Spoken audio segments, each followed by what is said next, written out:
Hey, everybody, welcome to another episode of CVtv Podcast. My name is Carlos, and I'm here with my co-host, Dave Dockin, owner of CoralVue. How are you, Dave? Doing good today, Carlos. How about you? I'm a little bit tired. I'm trying to recover. Yeah, the trade show syndrome got you. Yes, it did. I mean, Yeah. New York was a great show, but my God, it was a lot of work. I was pretty A lot tired. of work. Yeah. Yep. Well, I'm glad you got caught up. Yeah, well, I don't know if I Caught got up on some sleep. Oh, you know what? You get to a certain age where it takes days to catch up. For every day of partying, you're gonna pay for it for Right. like 3 days. Yeah. No doubt. I don't know. I'm sure some listeners and viewers can identify with that. Mm-hmm. How did you like the show, though? I mean, I know we're doing our show is about something else, but hey, let's do a little recap on Yeah. I New mean, York. I love the attendance. The people were great reception for us. We released 2 new products. So that was really exciting. That was the Soul and the Hydros XHO, and we teamed with Reef on.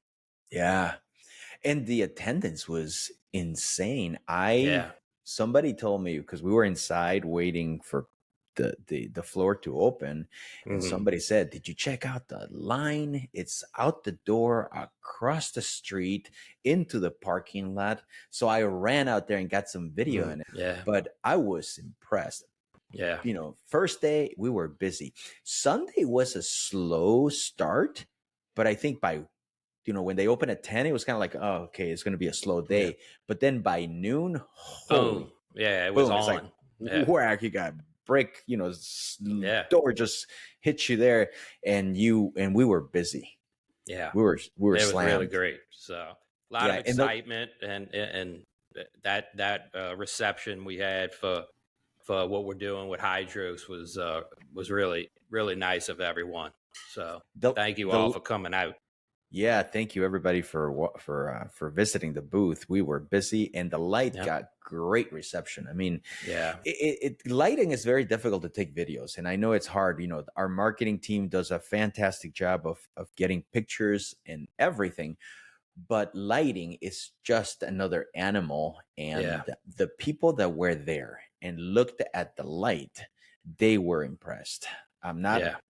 Trying to blow our horn here or anything like that, but they were truly impressed. The light, it's got a different look to it. It's not it's not going to be overwhelmingly bright because there's no hot spot. It's evenly spread. But when you put your hand in there, it's just smooth. There's no disco effect. There's no flickering. It feels like you're putting your hand under a fixture of VHO lights. If you have been in the hobby for a long time and you remember that look, which is hard to find now, that VHO look, that's what the look of that light was. Tulio has done an insane amount of work with those actinic and the LEDs, and then Hydro's been able to drive them pretty nicely that there's no flickering at all. Right.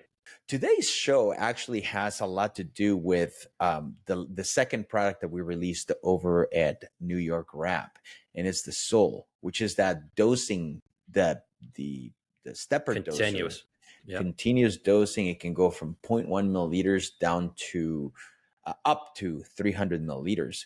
So we talked to people about it. We asked them what they thought about and one of the things that they often said is that they wanted to use it for their calcium reactor, for the Kaltwasser reactor, and a few people sprinkled there that they wanted to use it for a sulfur reactor. And honestly, between the two of us, Dave, the reason this pump came up is because of the sulfur reactor. Yeah, I know. It was a need. So, Carlos and I, we talk about how long we've been doing this, and between the both of us, maybe 45, 50 years of experience, but both of us never have experimented with sulfur denitrifier. And it got to the point, I think Carlos can tell us more, but with his system, it was, I refer to it as an old tank syndrome, where you got a deep sand bed, and it gets to the age where you just can't control your nitrate levels. And I go ahead, I had a Carlos. I was going to say I don't have a deep sand bed, but I have bacteria. I have Cyparex in the sump. So there's a lot of bacteria there. But we were talking about this off camera, and at first I was unable to keep my nitrates up to the point that I was actually adding sodium nitrate to the tank. And at some point within the last 3 years, just around COVID, it just switched, and all of a sudden my nitrates started to creep up to the point that we're about 100, and I could not get them any lower. And I know you've had that experience too. Oh yeah. I had a previous tank at our old facility. It was a 400 gallon, and I guess at about the 5-6 year mark, I just could not get nitrates under control. No matter how much water change you do, it barely budged the nitrates. And at that time, people were telling me, nitrate, sulfur denitrifier. But, we were in the process of building this place. And I'm just like, I didn't know enough about it really at the time to even get into it. Yeah. But now we know a lot. Yeah, we know a lot. We both learned a lot. So. Yeah, so let's talk about what a sulfur reactor is and how does it work. So, a little bit of history here. Sulfur has been around many years. I mean, a whole bunch of years, and it's often used in fresh water to remove nitrates. But it wasn't until the late 80s and early 90s that somebody decided to, hey, this may actually work on salt water as well. Let me give it a try. And what it does literally is you inject water into a chamber, to the bottom of a chamber, and that chamber is full with sulfur. And then as the water makes its way from the bottom of the chamber up, the sulfur starts to pull the oxygen out of the water, becoming what we call anaerobic, which is no oxygen. And then bacteria there that lives in this environment will actually start to use sulfur to oxidize into sulfate. And then they grab the nitrates and they break the nitrate to pull the oxygen out and then use it for themselves. And that process lowers the nitrates in the reaction in the chamber, and then that water goes back into your tank with a much lower level of nitrates, and then it's just a circulation. It's like a closed loop, and the more the water goes through your through the reactor, the more the nitrates will drop inside. So also, another thing that sulfur reactors is that the bacteria there's actually self-maintaining, which means that you don't have to, people sometimes they add some kind of carbon dosing to keep the bacteria alive. But, this type of bacteria actually does a really good job of grabbing the CO2 from the water and using it as a carbon source. So you really don't need to feed it.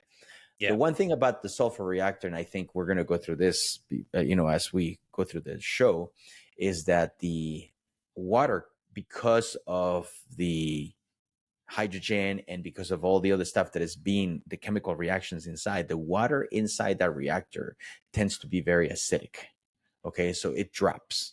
So what you want to do is you want to make sure that you buffer that water before it goes back into your tank. And we'll talk about that, But so Dave, let's talk about the media, because that's the biggest thing about sulfur reactors. And I know that in some countries it's very difficult to buy it, but for some reason here in the States, it's actually quite easy. So what kind of media do we need? It's basically just sulfur. That's it. It's a pelletized sulfur. Yeah, you can buy it on You can buy it on Amazon, right? That's where we got ours. I said, Carlos, order me a couple pounds. Yeah, exactly. It comes right to your door. So very simple to get, inexpensive. How much media do we use for a rule of thumb? Because I know that's the biggest question people ask. So we want to start, or the basic calculation is 1 liter of media per 100 gallons of tank water or volume. Yeah, that's a But good rule of thumb. that I think that's a good starting point. Mhm. Some people may see that they need more. Yeah, I mean, I guess it all has to do with the amount of nitrates. Obviously, if you have a Yeah. lot of nitrates, you're going to need a lot of Yeah. bacteria.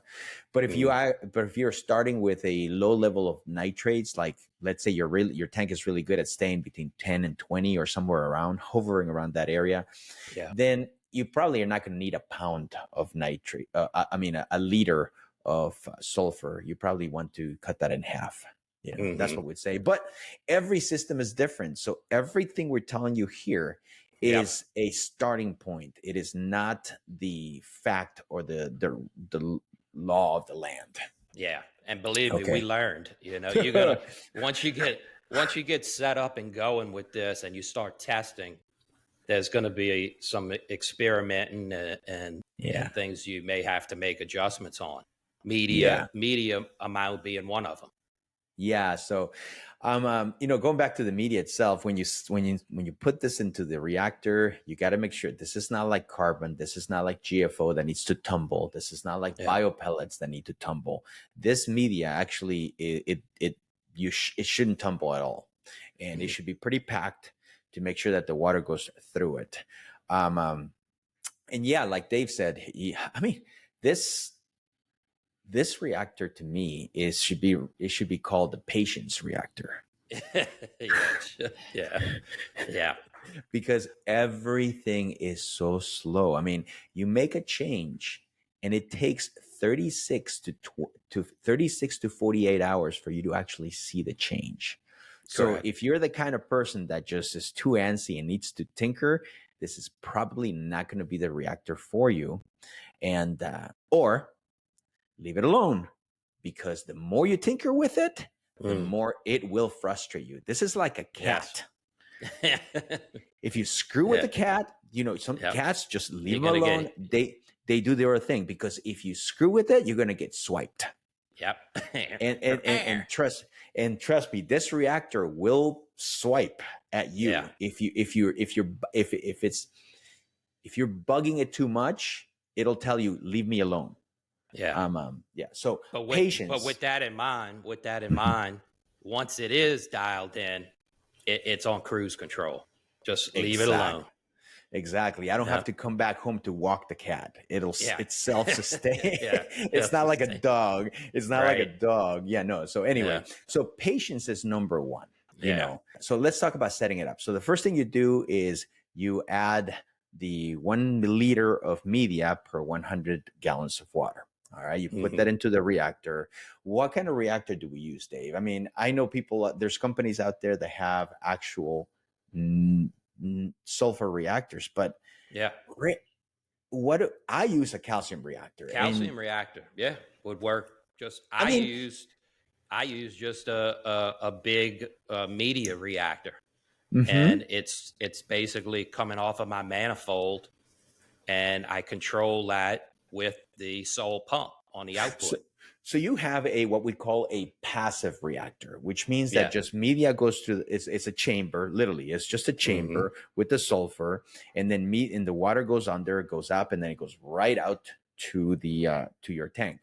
Now, I, on the other hand, we use a more of an active reactor, and what I use is a calcium reactor, and I plugged the CO2 intake, and after that, I connected the recirculating pump. And the recirculating pump, it really kicks up that reactor to another level. With the passive reactor, you're adding water into the reactor, and that water at the bottom, it's got a little more oxygen. And as it makes its way up to the top, at the top is where it's got the lowest amount of oxygen. So most likely, the bacteria that you want to work is at the top of the reactor. Now, with a recirculating pump, the water's going like this before it makes it back. So what it does is it just creates a greater surface area for low oxygen and the bacteria to grow, therefore kicking that reactor into like a turbo mode. All right, so we connected to a Sol. That's what we're talking about. So the hydro Sol. And then what you do is for the first 24 to 48 hours, just turn the Sol, push water into the reactor, because you're pushing water into it. You're not pulling into it. You're pushing water into the reactor, and just push it around 100 to 200 milliliters per minute. Yes, it's a lot, but you're not trying to grow bacteria in this case. What you're trying to do is purge any air bubbles, because the air bubbles, bacteria does not like the air bubbles, and also pre-soaking that media. That media is dry, so it has to soak up with water. All right.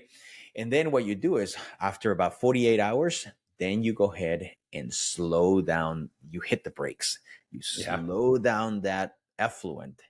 Effluent, for those newbies, the effluent is what we call the water coming out of the reactor.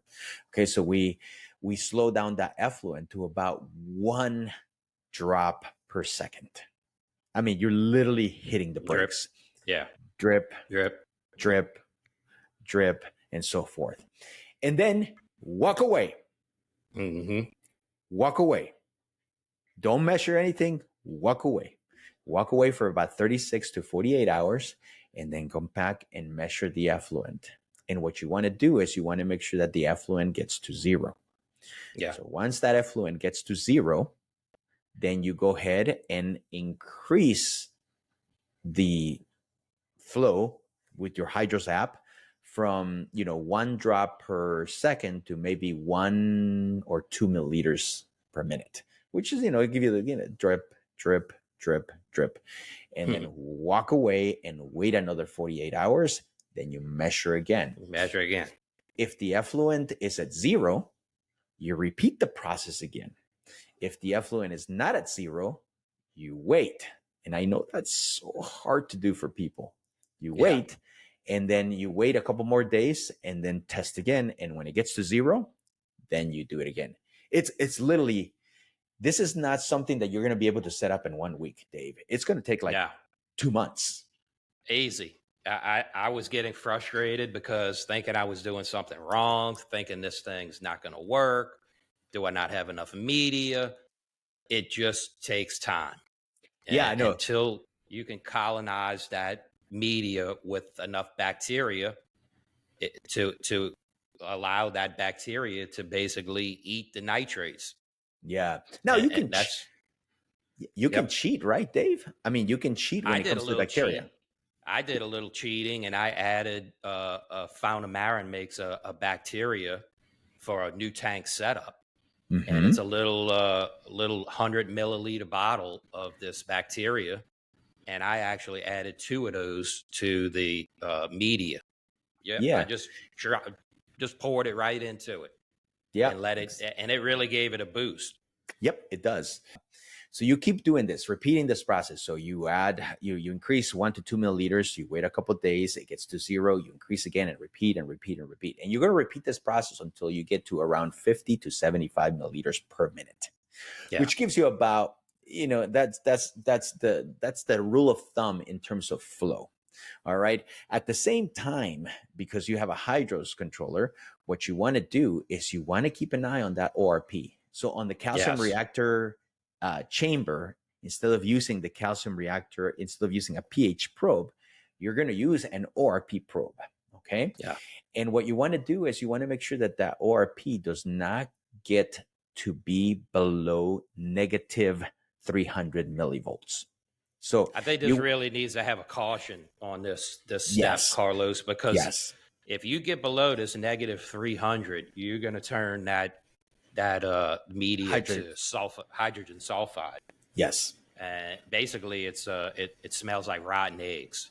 Yes. If you've ever smelled well water that's too shallow, or it's a nasty smell, but it could be detrimental to the tank. This is a great segue into the next section of our little chat in here. Is how do you know if you have too much media? And it's that smell. That's what you describe. Too much media or not enough flow, correct? Yes, correct. Yes. Yeah. So if you start getting that, if all of a sudden you're adding this liquid to your tank and you start kind of smelling this lingering smell of rotten eggs, you're like, okay, that's a warning. That's probably your ORP is too low. And then what you need to do is you need to take out media, or you need to increase the flow. because you have too much. What happens is literally is the rotten egg smell is the bacteria dying and turning into hydrogen sulfide. And that is poisonous to your tank. So you do not want that stuff into your tank again. But again, if you do everything slowly and you keep that ORP to somewhere, in the negative 100, you'll be okay. It's better to go slow than to go too fast. Correct. Okay. So now, what are the signs of not enough media? To the opposite. Yeah, basically you have trouble getting your nitrates down to 0 on that effluent. On the effluent, yeah. Yes. So if you're waiting 2, 3, 4, 5, 6 days and your effluent is still at 5 ppm or something like that, then at that point, you need to add a little more media, and don't add a whole liter. Dave, right. I'm going to say, what do you say, Dave? Adding how much do you think you should add? Half a liter. Yeah, 1/4 to a half a liter. Again, slow is better. Yeah. Okay. So that's it. And once it's repeat process, test, repeat, until you get to the point after about 2 months where your nitrates are going to be coming on the effluent. They're going to come out around 5, maybe somewhere between 5 and 10. And then on your tank, the nitrates are going to be around 5 and 10. And at that point, it's like everything is great. And it's in balance. Once you get to that point, Dave, it's like, and no maintenance. Literally almost no maintenance at all. You just let it be. Yeah. You think about all of the different, ways we have in the hobby of trying to reduce nitrates. We talked about that a little. We've done bio pellets, and they do come with other problems. You were talking about all the mulm that gets all over the glass. It's basically like a slime, right? Yeah. It's like a slime coating or something that gets all over the tank. But and if you don't have enough flow, it clogs up the reactor too, because it's like like you said, it's just a gunky slime, like snot. It's like snot. Yeah. Right. Yeah. So another popular method is carbon dosing. and I've done that as well, Carlos, but to me, it feels like at a certain point, it stops working. And I don't know, maybe that's just my experience, but I felt like I was adding more and more, and it got to a point that it just wasn't going any lower. Yeah, it's like it gets to a point of saturation. I don't know. Yeah, but that was my experience. I'm not a chemist. Dave is not a chemist here. Full disclosure. So all we're talking about here is based on experience. If you ask me the formula on how things happen chemically, I'm going to tell you I don't know. I mean, I can Google it. I have a light understanding of how it works, but I'm not a chemist. So, there's a lot of experience here from doing it and making mistakes. So I'm really excited about it, Carlos, because it's like we said, it's set and it's done. I have huge fish in this big tank here in the office. I feed the hell out of the tank, and that thing just keeps everything. I think I said before, I'm running at about 15 on my tank now. I'm running at about 8 on mine. Okay. 8 on mine. And I also feed the heck out of the tank. I do. Because I like to feed my fish. Sorry. As they say, sue me. I like to feed my fish. And I know, and I think you believe the same thing, that if it wasn't for the nitrate reactor, we wouldn't be able to feed as much, because our nitrates would be off the charts. With the big tank, as much as I was feeding, I was getting over 50. Yeah. And I was like, this isn't going to work. I got to figure out something. All right. So I thought you mentioned that there's some drawbacks about the biopellet reactor with the small, whatever. Yep. And then they are also a drawback with the calcium dosing, because it's kind of annoying, and you have to do it. Yes, you can put on a doser and so forth. Yeah. But I don't want to do that. I want easy. So what do you think is the biggest drawback on this reactor? And Well, one of the biggest drawbacks I notice is the reduction in alkalinity. yeah, It did affect alkalinity, and it didn't plummet it, but I would say it brought it, at least on my system, down 1 to 1.5 DKH. yes. It actually, so yeah, that is the one thing that you must keep track when you are using a sulfur reactor, and is keep track of your alkalinity, because the sulfur reactor will consume the alkalinity, not the corals. The sulfur reactor will consume the alkalinity, and then you're going to be out of balance. So if you're using a calcium reactor, and I made this mistake. This is my experience. I used a calcium reactor, so I kept increasing the calcium reactor to cover this dip in alkalinity. But what ended up happening after a month is that, crap, my calcium was way up and my magnesium was way up because I was adding too much. Even though my alkalinity was where I needed to be, it was being artificially consumed, so everything was off. So what I ended up doing is I had to back off my calcium reactor to something a little like to a point lower than what I usually keep it at. And then once a day with the hydros, I go ahead and supplement with a alkaline only liquid so that my alkalinity comes up, but without spiking my calcium and magnesium. So I've noticed that. So do the same thing with 3-part or 2-part. You're not going to be able to consume all three at the same level. You'll need the alkalinity. You'll end up consuming it faster, because if you increase all three, you'll end up overdosing your tank with trace elements. Yeah. So another thing that frequently, they frequently ask questions when it comes to sulfur reactors is, and we talked about this, or we touched upon it, it's kind of like the media lasting forever. I think a lot of people think that the media can last forever. There's camps that say media lasts, and there's camps that say it doesn't. And like I said earlier, the media is so cheap. It's like $10 a liter, a pound, that, if you believe that the media gets exhausted, change it. It's fine. Yep. But I'm going to say, Dave, what do you think? I'm going to venture and say, don't change the media all at once. No, I was going to say that because that's where all your bacteria is colonized. Mm-hmm. So don't shock your system like that. Yeah. Replace maybe a quarter of your media. Yeah. Now, if you are, we covered this also, why using a calcium reactor. I mean, there's a lot of companies out there that are making sulfur reactors, but calcium reactor works. And the reason why is because the calcium reactor is literally the perfect instrument. If you just cap the CO2 intake, everything else, it's perfect for a sulfur reactor, including that recirculating pump.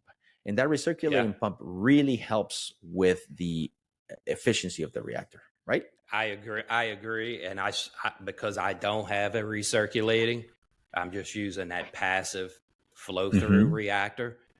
And I believe it did take longer for my media to colonize that bacteria because of not having that recirculation. I tell you a little secret, viewers and listeners. You have no idea how many times I got phone calls and text messages from Dave. It's not working. It's not working. Carlos, what am I doing wrong? Yeah. And it's like, what am I doing wrong? Like, Dave, just walk away. Let it be. Be patient. Right. And it's so hard. It is. It's a tall order. That's a big ask. Oh yeah. Yeah. It is. All right. Another question that people have, and I think it's more of a concern. It's like, okay, you're telling me keep the reactor no lower than negative 300 millivolts of ORP.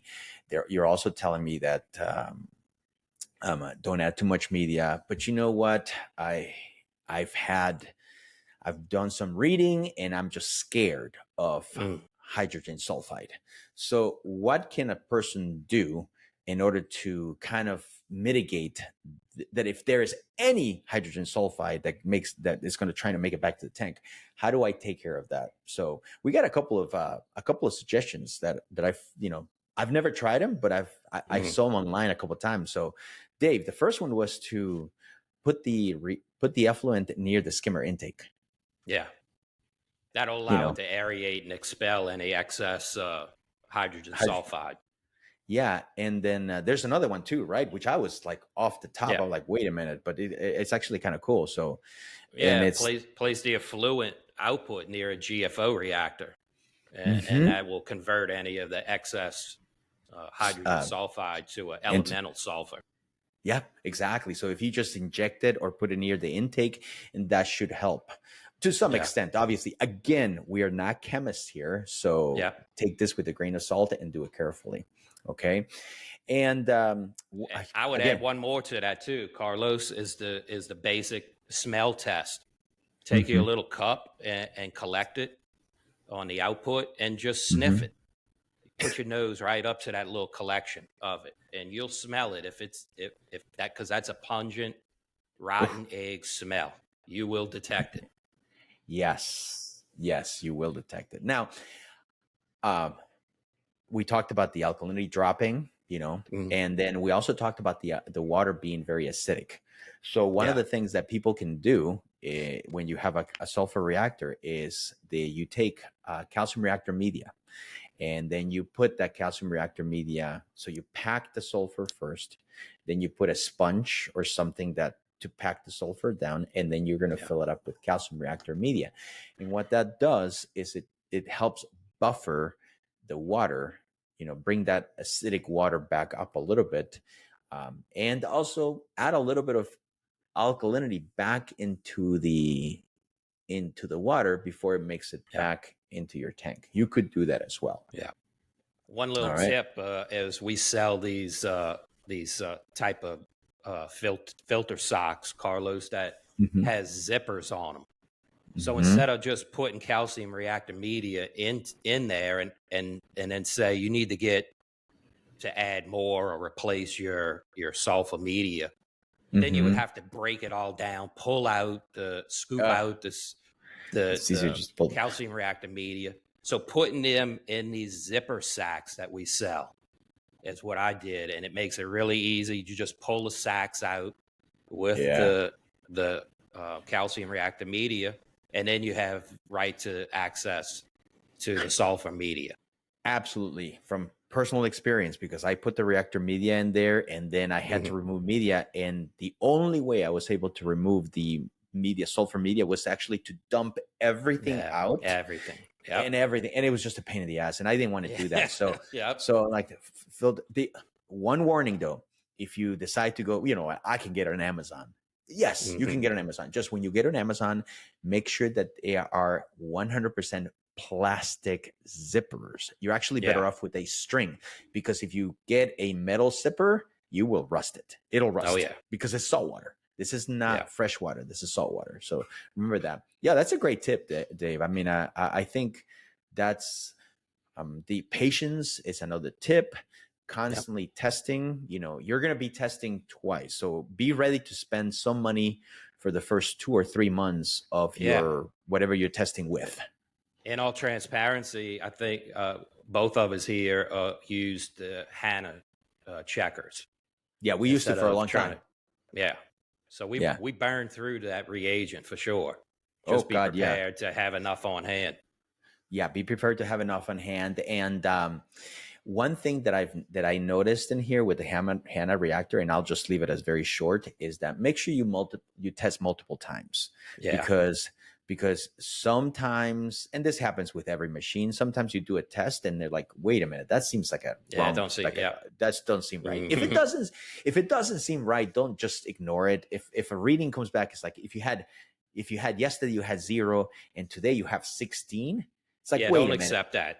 That don't accept it. Do another test. Do another test, and you'll see that sometimes you need multiple tests to get the actual reading.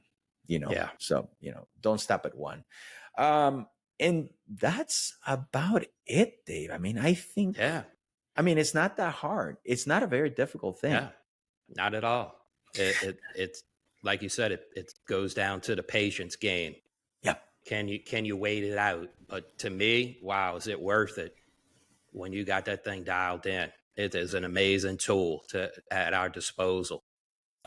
Yeah, and using that calcium reactor chamber or the calcium reactor equipment, it's better because the calcium reactor already has that probe for the pH port. So that if you get a media reactor, you're likely not going to have a way to put that ORP probe in there. So that's another benefit of using a calcium reactor instead of just a regular media reactor. Yeah. So, all right, Dave, this was actually kind of fun. I like sulfur reactors. We've used them for a while now, but there's just not enough. There's not enough information out there. Yeah, we were doing some research and trying to look around. Wow, there's just not a lot. I'm shocked that not many people are doing this. Some of the articles that we found are like 10 years old. Yeah. It's like really old. And we even went back to old forums like Reef Central and to find information. It's like, wow. Yeah. I mean, obviously some of that hasn't changed, but the equipment just makes everything a lot more efficient. Correct. So if you give it a try, you know what? And if you are using a calcium reactor, just drop a note, send us an email, support@CoralVue.com, and let us know. We always want to learn about what people are doing. If you have any questions about this podcast, then reach out to us. Just head on over to our support website, support.coralvue.com. And one of our techs there is going to be able to help you. If you just have a suggestion on a topic that you would like us to cover, please send it over.